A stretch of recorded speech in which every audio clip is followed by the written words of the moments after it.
Okay, so today we're going to talk about divine law, which is the kind of the second in the list of laws. Now, the key idea is that it is uh, moral revelation, essentially.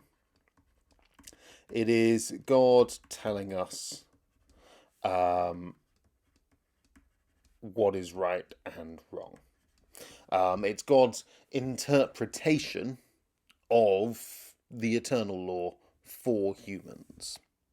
So, just a quick side note: what is revelation? Revelation is God communicating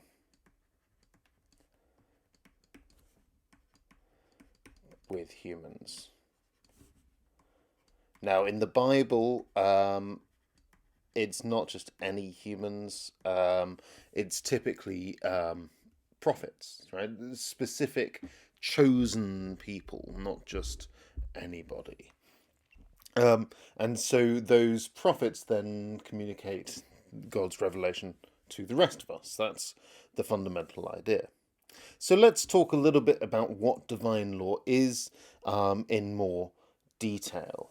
The fundamental idea is that it is the eternal law which is communicated to humans by God as a divine law.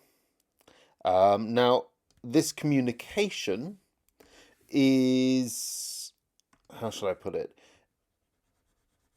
very much kind of reliant upon our who we are as people, and by that I mean the human race generally. Just like when you interpret something for somebody, if you try to give someone directions, for instance, and they don't know the area very well, you might give them more detailed directions than somebody who does know the area quite well. You might give them less detailed directions. So it's God's interpretation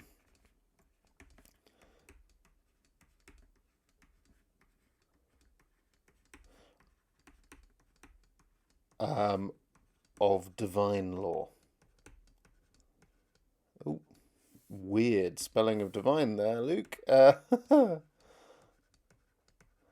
But importantly, this interpretation is for humans. Um, and so it's not necessarily like the ideal interpretation. It's not literal. Um, and that's really important. It's rather something that we can understand. Um, I'm going to write that down, not literal. It's so that we can understand it ourselves. Although, of course, Aquinas believes this really did happen, and it was a way of kind of filling in the blanks for natural law. So, natural law is where we work out what's right and wrong based upon reason.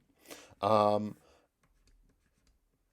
and Aquinas, saw divine law as the thing that gives us some of the answers, the ones that we can't necessarily work out, or maybe could, but God thinks is really important. Maybe a few examples would help. One is kind of the symbol that I've actually used here, kind of throughout this, which is of course the Ten Commandments, right? Now the Ten Commandments are they're from God, but they're communicated via Moses. So Moses, remember, kind of came down from the mountain with these great big tablets, and on those tablets were written commandments, rules of behavior, and those 10 commandments uh, are the summary for Aquinas, really, of uh, of all of the Old Testament laws.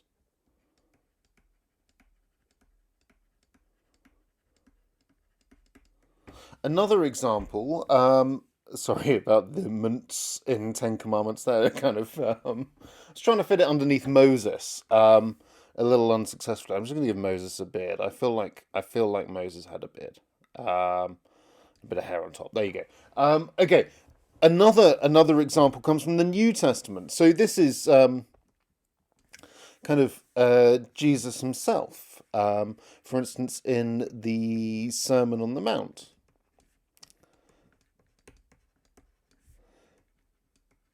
Now you'll notice something interesting here. I think. Um, First of all, the Sermon on the Mount is kind of Jesus's uh, attempt to give us not just rules of behavior, but rather rules of attitude. So Jesus says here that you mustn't hold anger in your hearts, and that good works are nothing if they haven't got the right kinds of intentions.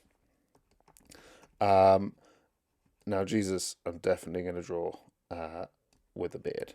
Uh, there you go. I'll give him a little halo so that you can tell that it's Jesus. Um,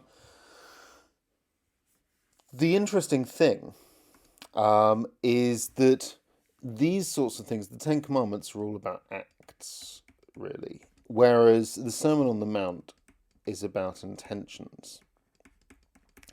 And that's really important because Aquinas argues that the divine law actually changes over time. It changes over time from what he calls the old law, which is encapsulated in the Old Testament, which is the story of creation and Exodus and all of those things, including the Ten Commandments. And then the new law over here, which is the New Testament, the teachings of Jesus. Now, the key thing with the new law is that it perfects the old law.